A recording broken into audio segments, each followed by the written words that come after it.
Hello friends, IAS UPSC 2017 और विभिन्न state level के पीएससी और पीसीएस एग्जाम्स के लिए ये मेरी करंट अफेयर्स और एडिटोरियल्स की ऑथेंटिक सीरीज है। इसमें आज की डेट है 9 सितंबर 2016, 9 सितंबर 2016। द हिंदू एडिटोरियल आया है, मेकिंग आंध्र प्रदेश स्पेशल, आंध्र प्रदेश को विशेष बनाना। ठीक है, तो अब इसमें हमें देखना है कि आंध्र प्रदेश को जो विशेष राज्य का दर्जा भारत के 29वें राज्य तेलंगाना को विभाजित करके बनाए जाने के बाद से ही ये मांग उठ रही थी। इस संबंध में केंद्र सरकार ने एक पैकेज जो है आंध्र प्रदेश को प्रदान किया है, वो कितना उचित है, कितना उसमें मांगों को माना गया है और कितनी महत्वपूर्ण मांगों को नहीं माना गया है, इस प्रकार का एक पूरा विश्लेषण संतुलित रूप से द हिंदू में किया गया है। लेकिन इस विशेष राज्य के दर्जे का एक बैकग्राउंड है जो कि संविधान से जुड़ता है और हमें संविधान के आलोक में, संविधान के प्रकाश में इन सब तथ्यों को देखना पड़ेगा। तो आइए पहले बैकग्राउंड पर नजर डालते हैं। संविधान में ग्रामीण तथा पिछड़े राज्यों को विकास के समान अवसर प्रदान करने के लिए कुछ राज्यों को विशेष राज्य का दर्जा दिए जाने का प्रावधान किया गया है। राज्यों को विशेष राज्य का दर्जा मिलने के पश्चात ऐसे राज्य को केंद्र की ओर से विशेष वित्तीय सहायता दी जाती है। राज्यों के लिए विशेष राज्य का दर्जा देने का प्रस्ताव गाडगिल फार्मूले के आधार पर प्रारंभ किया गया था। किसी राज्य को विशेष राज्य का दर्जा देते समय सरकार इन 5 बिंदुओं पर गौर करती है। सबसे पहला बिंदु, सामरिक दृष्टि से पड़ोसी देश के साथ लगती हुई राज्य की सीमा। अगला पॉइंट है राज्य के पर्वतीय और दुर्गम रास्तों के अनुरूप स्थिति। तीसरा पॉइंट है कम आबादी। चौथा पॉइंट है बुनियादी दृष्टि से राज्य का पिछड़ापन। पांचवा पॉइंट है बुनियादी सुविधाओं की दृष्टि से राज्य का पिछड़ापन। ठीक है, तो उपरोक्त बिंदुओं के आधार पर, उपरोक्त 5 बिंदुओं के आधार पर अनेक राज्यों को, कुल मिलाकर के 11 राज्यों को विशेष राज्य का दर्जा अभी तक दिया जा चुका है। सबसे पहले 1963 में 1963 में जम्मू कश्मीर को विशेष राज्य का दर्जा दिया गया था। उसके बाद असम को दिया गया 1969 में और फिर नागालैंड को दिया गया 1969 में ही। ठीक है, उसके बाद आता है हिमाचल प्रदेश को विशेष राज्य का दर्जा 1971 में दिया गया, 1971 में। मणिपुर को 1972 में, मेघालय को भी 1972 में, त्रिपुरा को भी 1972 में, सिक्किम को 1975 से 1976 में।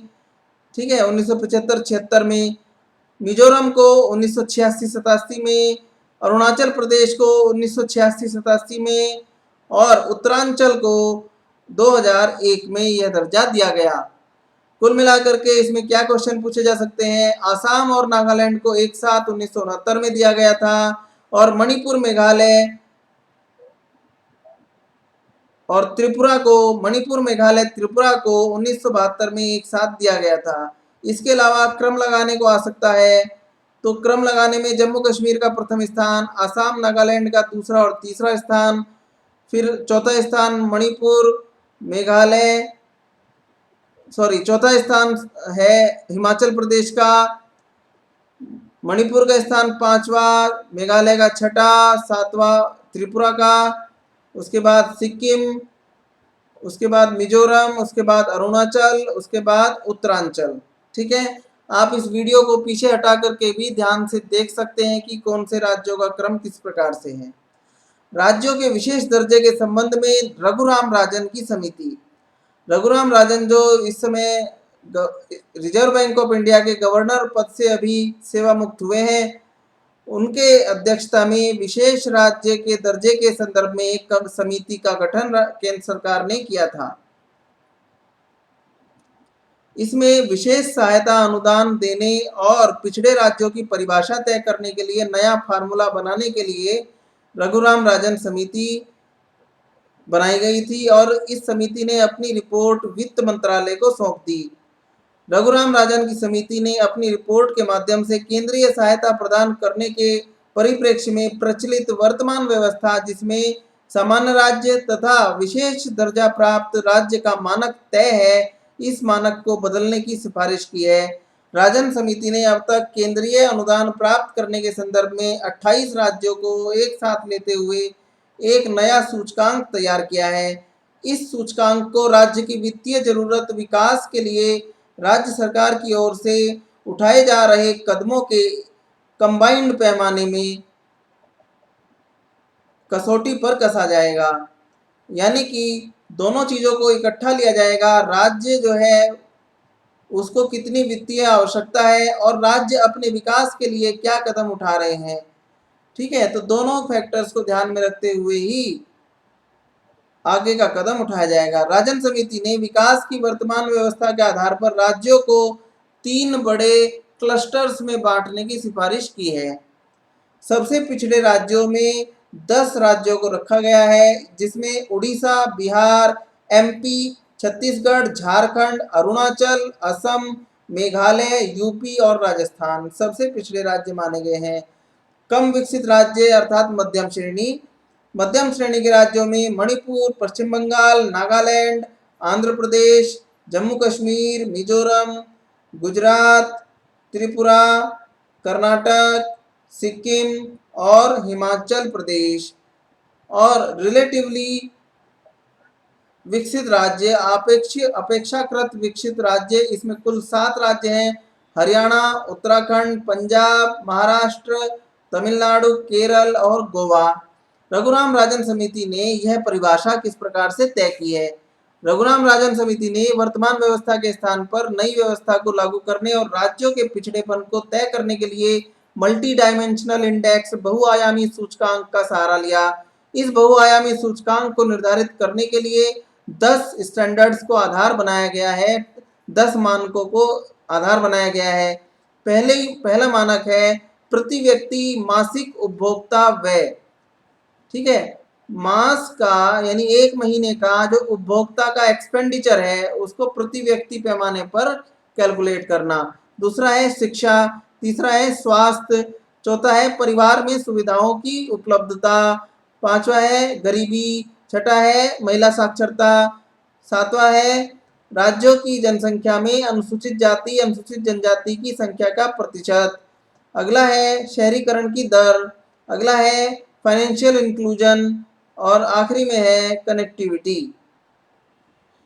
इस नए मानक में राज्यों की जनसंख्या और क्षेत्रफल को विशेष महत्व प्रदान किया गया है। इस नए मानक के अनुसार केंद्र द्वारा राज्यों को जो धन सहायता अनुदान के रूप में प्रेषित किया जाएगा उसका 68.74% राज्यों की जरूरत तथा 22.86% राज्यों के प्रदर्शन के आधार पर आवंटित किया जाएगा। राजन समिति ने यह तय किया है कि प्रत्येक 4 वर्षों के उपरांत राज्यों के प्रदर्शन की समीक्षा की जानी चाहिए और पिछड़ेपन के सूचकांक पर राज्यों के उतार चढ़ाव के आधार पर ही उन्हें नई धनराशि जारी करनी चाहिए। इसके अलावा प्रत्येक 10 साल के अंतराल पर इस फार्मूले की समीक्षा की जाएगी। तो इस प्रकार से ये पूरा हमारा बैकग्राउंड बनाता है हमारे इस एडिटोरियल का, जो आज पब्लिश हुआ है द हिंदू में 9 सितंबर 2016 को। तो इसलिए अब हम आते हैं मेकिंग आंध्र प्रदेश स्पेशल, आंध्र प्रदेश को विशेष बनाना। द हिंदू ने प्रश्न उठाया है पहली ही पंक्ति में, पहली लाइन में, विशेष कितना विशेष हो सकता है। इस बात पर कोई विवाद नहीं है कि आंध्र प्रदेश को विभाजित करके जब तेलंगाना को बनाया गया था उसके बाद आंध्र प्रदेश को केंद्र से मदद का हाथ प्राप्त होना चाहिए, लेकिन विशेष दर्जे की जो कसौटियां हैं और जिस विशेष दर्जे की मांग आंध्र प्रदेश कर रहा है, इन दोनों बिंदुओं पर हमें चर्चा करने की आवश्यकता है। क्या आंध्र प्रदेश को विशेष राज्य का दर्जा घोषित किया जा सकता था या फिर इसे वित्तीय पैकेज दिया जा सकता था? क्या आंध्र प्रदेश को स्पेशल राज्य विशेष राज्य का दर्जा दिया जाना चाहिए या फिर इसे विशेष पैकेज दिया जाना चाहिए था? तो आंध्र प्रदेश जो है वो विशेष राज्य के दर्जे की जो 5 बिंदुएं हैं, 5 जो पॉइंट्स हैं विशेष राज्य के दर्जे को पूरा करने के लिए, उनमें से अधिकतर को पूरा नहीं करता है। जैसे कि पहला पॉइंट जो द हिंदू कहता है, पहाड़ी क्षेत्र की उपलब्धता होने के कारण भौगोलिक हानिप्रदता की स्थिति में होना। जो राज्य भौगोलिक रूप से दुर्गम और पहाड़ी क्षेत्र की उपस्थिति के कारण भौगोलिक रूप से हानि की स्थिति में होते हैं, उनको विशेष राज्य का दर्जा दिया जाता है। दूसरा है समाज के स्तर पर पिछड़ापन होने के ऐतिहासिक प्रमाण, ऐसा भी आंध्र प्रदेश में नहीं है।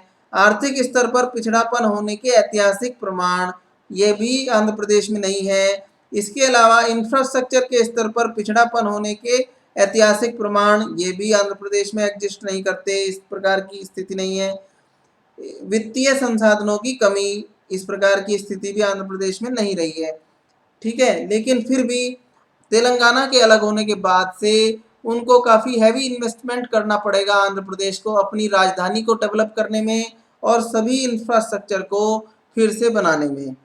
इसलिए जब स्पेशल दर्जे की घोषणा हुई, तो आंध्र प्रदेश के जब स्पेशल दर्जे की घोषणा हुई है तो उसमें ये जोर दिया गया कि आंध्र प्रदेश की ये विशेष दर्जा दिए जाने के आधार क्या हैं, किस आधार पर यह दर्जा दिया गया है, किन बिंदुओं को बेस बना करके दर्जा दिया गया है। तो उसमें सबसे पहला बिंदु यह बताया गया, आधार ये बताया गया है विशेष राज्य का दर्जा दिए जाने का। आधार बताने की आवश्यकता इसलिए पड़ रही है सरकार को क्योंकि जो ऊपर लिखे हुए 5 पॉइंट हैं वो हमारे आंध्र प्रदेश पर विशेष राज्य के दर्जे के लिए लागू नहीं होते। जो निर्धारित 5 बिंदु हैं वो लागू नहीं होते, फिर भी इसको अपवाद स्वरूप जो है विशेष राज्य का दर्जा दिया गया है। तो आधार जो गिनाए हैं केंद्र सरकार ने वो है आंध्र प्रदेश पुनर्गठन अधिनियम में उल्लिखित रूपरेखा, अर्थात आंध्र प्रदेश पुनर्गठन अधिनियम में ही एक रूपरेखा बना दी गई थी विकसित विशेष राज्य का दर्जा प्राप्त करने के लिए। दूसरी बात, 2014 में तत्कालीन प्रधानमंत्री मनमोहन सिंह ने एक मौखिक आश्वासन दिया था राज्य के निवासियों को कि उनको विशेष राज्य का दर्जा दिया जा सकता है। इसके अलावा 14वें वित्त आयोग की सिफारिशों के अनुसार भी आंध्र प्रदेश को विशेष राज्य का दर्जा दिया जाना उचित है। इसके अलावा नीति आयोग की सिफारिशों के आधार पर भी आंध्र प्रदेश को विशेष राज्य का दर्जा दिया जा सकता है। ये सब जो है आधार गिनाए हैं केंद्र सरकार ने, ये कहा है कि इन 4 बिंदुओं के आधार पर ही हमने आंध्र प्रदेश को विशेष राज्य का दर्जा दिया है। और ये जो प्रदान किया गया पैकेज है, ये पैकेज 2020 तक 5 वर्षों तक वैलिड रहेगा। यद्यपि इसमें कई ऐसी चीजें शामिल नहीं की गई हैं जिनकी लंबे समय से मुख्यमंत्री चंद्रबाबू नायडू मांग कर रहे थे। फिर भी पैकेज विभाजन से, फिर भी ये जो पैकेज दिया गया है विभाजन से त्रस्त, विभाजन से जूझ रहे और अपनी राजधानी हैदराबाद को खो देने के बाद नई राजधानी को विकसित कर रहे राज्य में इंफ्रास्ट्रक्चर के सुधार के लिए सभी वाजिब उम्मीदों की पूर्ति यह पैकेज करता ही है। इसके अलावा 3 अन्य ऐसे बिंदु हैं जिन पर कि आंध्र प्रदेश को विशेष रियायतें दी गई हैं। वो है पोलावरम सिंचाई प्रोजेक्ट को राष्ट्रीय परियोजना घोषित कर देना। अगला, नया रेलवे जोन राज्य के लिए विशेष तौर पर बनाना। आंध्र प्रदेश राज्य के लिए नया रेलवे जोन बनाया जाएगा। इसके अलावा central board of direct taxes, केंद्रीय प्रत्यक्ष कर बोर्ड जो है उसके द्वारा 2 विज्ञप्तियों का प्रकाशन करके, 2 नोटिफिकेशंस का प्रकाशन करके टैक्स को छूट देने की बात कही जा रही है। विशेष राज्य के दर्जे का मिल जाना केवल एक बैसाखी भी सिद्ध हो सकता था, फिर भी विभाजन के बाद की स्थितियों में आंध्र प्रदेश के लिए ये एक अच्छा सौदा है। यद्यपि राजनीतिक लड़ाई इस संबंध में लंबी चलेगी। विरोधी दल कांग्रेस और वाईएसआर कांग्रेस दोनों ने नायडू पर आरोप लगाया है कि चंद्रबाबू नायडू केंद्र को मनाने में विफल हो गए हैं। तेलुगु देशम पार्टी, जिसके कि नायडू सदस्य हैं और जो कि भारतीय जनता पार्टी के साथ केंद्र में गठबंधन में है, इसलिए कथित तौर पर यह आरोप लगाया गया है कि कथित तौर पर श्री नायडू ने राज्य के हितों को दांव पर लगाया है।